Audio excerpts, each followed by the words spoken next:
Dear students, welcome to DG school of Jharkhand. आज के इस वीडियो में हम कक्षा 4 के अंग्रेजी विषय के unit 4 a trip to Japan के आधार पर एस एच साउंड या ध्वनि के बारे में चर्चा करेंगे।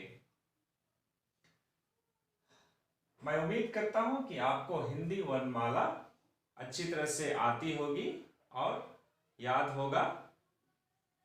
इसमें ये 3 वर्ण दिए गए हैं हिंदी वर्णमाला में, स, श और श। इसको दंत सा कहते हैं, इसको तालव्य श और इसको मूर्धन्य सा। ठीक है।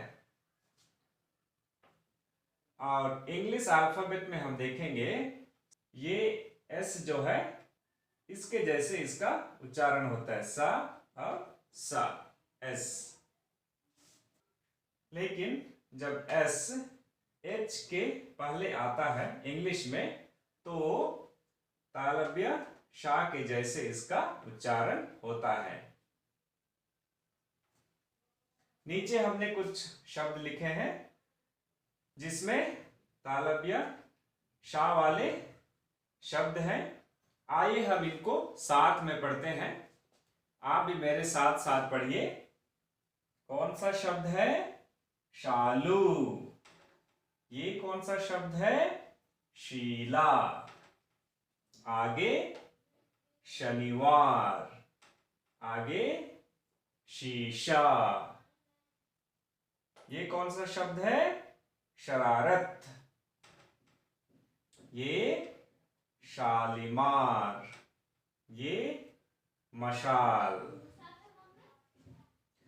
अगर आप इन शब्दों का उच्चारण सही सही कर पाते हैं तो आप एस एच जो साउंड है या ध्वनि है उसका उच्चारण भी आप अंग्रेजी में अच्छी तरह से कर पाएंगे। जैसे कि शालू और शीला को हमने यहां पर अंग्रेजी में लिखा है शालू। क्या है स्पेलिंग? SHALU। तो SH यहां पर आया हुआ है और हमने क्या कहा था, जब SH के पहले आता है तो तालव्य शा के जैसे उसका उच्चारण होता है। तो इसको हम कैसे पढ़ेंगे? शालू। इसको शीला। चलिए आगे बढ़ते हैं। यहां पर मैंने 3 कॉलम बनाया है और इनका नाम क्या क्या दिया है? इनिशियल, मीडियल और फाइनल। इनिशियल मतलब एसएच साउंड जो है शब्दों के शुरू में आया है, और मीडियल जो है इस कॉलम में उन शब्दों को लिखा गया है जहां पर एस एच साउंड या ध्वनि शब्दों के बीच में आया हुआ है, और फाइनल जो है इस कॉलम में उन शब्दों को रखा गया है जिनके अंत में एस एच साउंड आया है। ठीक है। तो हम इन शब्दों को पढ़ते हैं धीरे धीरे। एस एच शुरू में है तो हम इसको क्या पढ़ेंगे? Sheet. S H shoot. Shape. अब मीडियल वाले कॉलम को पढ़ते हैं। ओशन। कुशन। टिशू। टिशू। अब फाइनल कैश, स्मैश, हाश। उम्मीद है ये टेबल आपको अच्छी तरह से समझ में आया होगा। एसएच साउंड जो है शब्दों के शुरू में भी आते हैं, बीच में भी आते हैं और अंत में भी। आइए नीचे देखते हैं। यहां पर कुछ लिखा हुआ है, जैसे यहां पर TI लिखा हुआ है, यहां पर CH, SS, CI। तो किसी किसी शब्दों में जब ये साथ में आते हैं तो वहां पर भी इनका उच्चारण श की तरह होता है या एस एच की तरह होता है। जैसे टी आई, इनका उदाहरण देखते हैं। लोशन, मोशन, टी आई यहां पर है। नेशन, टी आई, इमेजिनेशन, यहां पर भी टी आई है। फिर सी एच देखते हैं किन किन शब्दों में इनका उच्चारण श की तरह होता है। Chef, machine. फिर double S, tissue, issue, double S है दोनों में और इनका उच्चारण एस एच की तरह हो रहा है।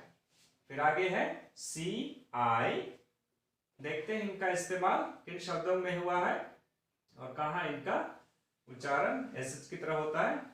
स्पेशल, म्यूजिशियन, सी आई यहां पर है। फिर आगे है डिलीशियस, सी आई। तो ये जब साथ में आते हैं तो हर जगह या हर शब्द में इनका उच्चारण एस एच की तरह नहीं होता है, लेकिन गिने चुने शब्दों में जब ये साथ में आते हैं तो उनका उच्चारण एस एच की तरह होता है। प्रिय विद्यार्थियों, अभी हम साधारण सा या एस और एस एच या शा ध्वनि वाले शब्दों को पढ़ेंगे। उनको हम दो कॉलम में रखे हैं। इस कॉलम में साधारण सा या एस वाले शब्द हैं और इस कॉलम में एस एच ध्वनि वाले शब्द हैं। आइए इनको पढ़ते हैं। एस ओ एन, सन, एस यू एन, सन, दोनों का उच्चारण एक ही है और इसमें साधारण सा का प्रयोग हुआ है। इसी प्रकार से यहाँ पर S H U N, shun, shun. Sip, S I P, sip, S H I P, ship. Self और शेल्फ, सेम, और इसको हम लोग पढ़ते हैं शेम। सोप और ये है शॉप। उम्मीद है ये आपको समझ में आया होगा। साधारण सा और एस एच जो ध्वनि है दोनों के बीच में अंतर पता चल गया होगा। आइए नीचे टंग ट्विस्टर लिखा गया है। जैसे कि हिंदी में आपने बहुत बार कहने का प्रयास किया होगा, कच्चा पापड़, पक्का पापड़। अगर इसको हम जल्दी में कहने की कोशिश करेंगे तो हम सही से नहीं कह पाते हैं। जैसे कच्चा पापड़, पक्का पापड़, कच्चा पाकड़, ऐसी गलतियां हो जाती है, लेकिन बार बार अभ्यास करने से हम सही कर सकते हैं। उसी प्रकार से अंग्रेजी में यहाँ पर एक टंग ट्विस्टर दिया हुआ है। क्या है, पढ़ते हैं। She sells sea shells in the sea shore. तो साधारण सा और एस एच इन दोनों का अभ्यास हम इस टंग ट्विस्टर के द्वारा कर सकते हैं। और एक बार पढ़ते हैं। She sells sea shells in the sea shore. अभी थोड़ा और जल्दी पढ़ते हैं। आप भी मेरे साथ पढ़िए। She sells sea shells in the sea shore. क्या आप सही से पढ़े या बोल पाए? यहां शाह है, यहां साधारण सा है, साधारण सा है, यहां शाह है और यहां पर साधारण सा है और यहां पर एस एच शाह है। और एक बार पढ़ते हैं। She sells sea shells in the sea shore. उम्मीद है इसको बार बार पढ़ने में आपको बहुत ही मजा आया होगा।